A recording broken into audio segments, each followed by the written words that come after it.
Nossa revista, aqui tem o site, ela nasceu ano passado. Então, na verdade, nós temos os problemas dos males da infância, né?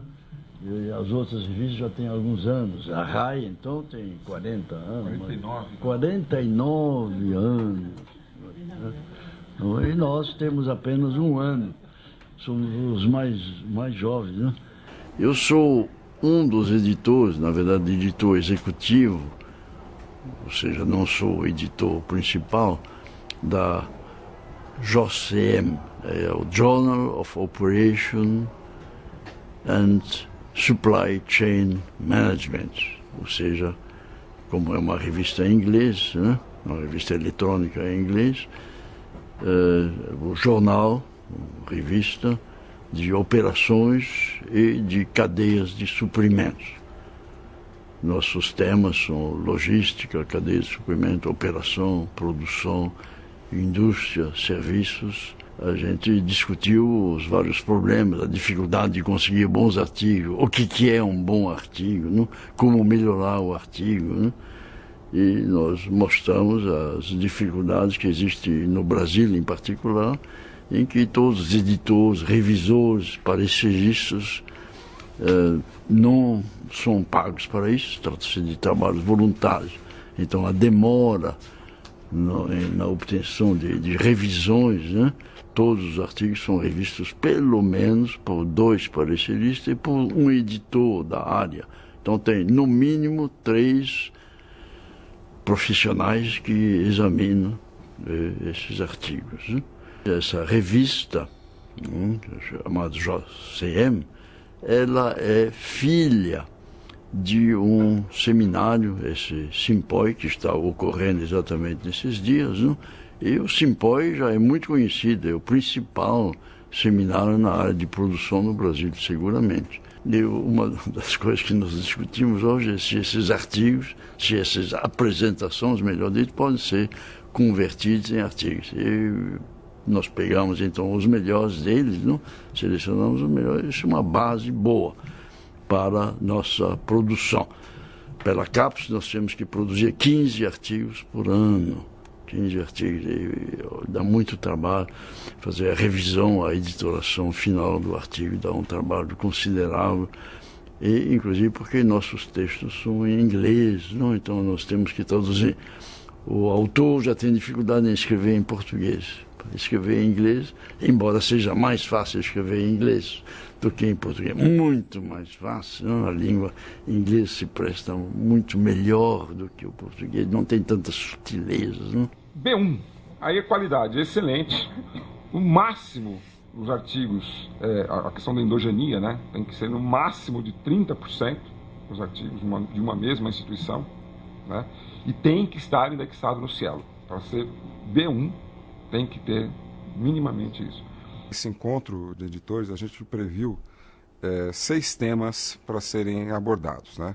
Um primeiro tema, que acho que tem uma inquietação geral a respeito da mudança do critério de avaliação, de pontuação das revistas, né? A gente tinha um critério anteriormente que era baseado em revistas internacionais, revistas nacionais, revistas locais, e a gente agora tem um critério que é uma régua única, né, que vai de A1 a B5. Eu acho que esse foi um primeiro tema que a gente abordou aqui. Um segundo tema que a gente também abordou aqui foi sobre processo de avaliação, né, onde acho que se discutiu bastante, quer dizer, existem algumas dificuldades inerentes ao processo, né, são os prazos, né, que os autores, né, que as revistas demoram para devolver a resposta aos autores, né, e por outro lado, né, isso gera uma consequência meio desconfortável para todo mundo, que a questão dos autores submeterem um mesmo artigo para mais do que uma revista, que na verdade gera um problema de ética, né.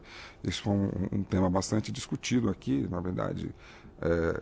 Todos os editores concordam que precisamos melhorar os prazos, mas a gente não pode ceder com relação à questão da ética, Portanto, que se um autor submete um artigo para uma revista, ele tem que fazer a opção. Ele submeteu o artigo para uma revista, ele tem que esperar a resposta daquela revista. Um terceiro tema que a gente discutiu aqui também sobre questão de qualidade, né? Foi muito comentado, né?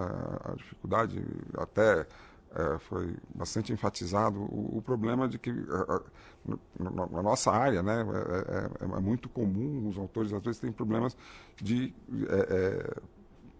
manter um certo nível alto de qualidade da redação do texto. Às vezes a pesquisa é boa, às vezes as ideias são boas, mas a qualidade da redação às vezes deixa muito a desejar, o que gera um trabalho extra, né, também para as redações, né, em preparação desse material.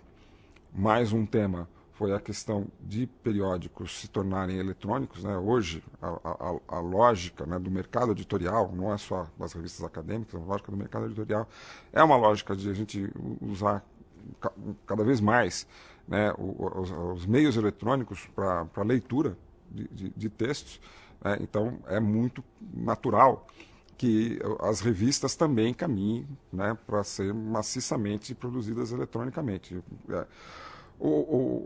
Aí eu só abro um parênteses para falar especificamente no caso da RAI, que a gente tem uma certa dificuldade, né, de abandonar completamente o papel.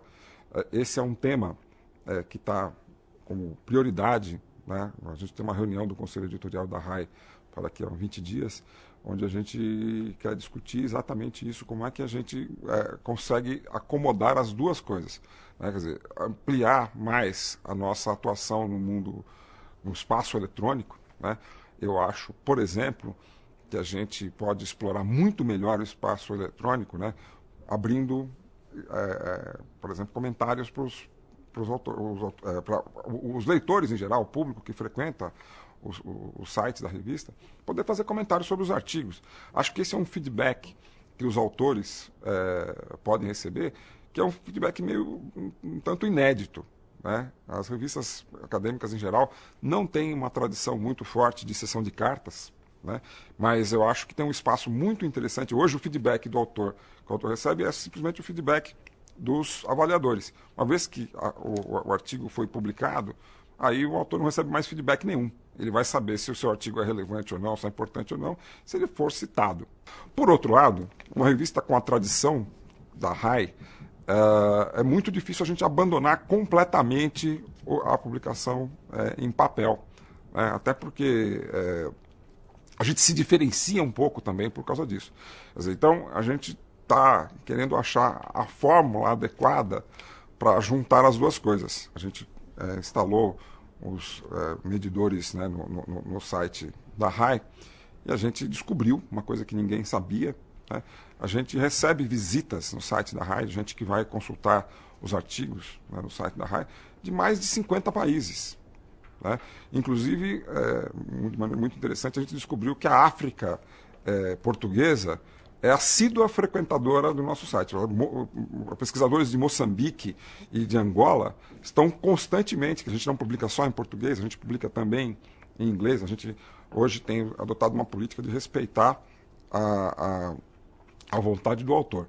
Se o autor submete um artigo para a gente em inglês, a gente publica o artigo em inglês. Recentemente a gente também traduziu o nosso sistema de publicação para o inglês e para o espanhol, para permitir que autores, né, que não falam português, né, que falam inglês ou espanhol, possam também submeter artigos.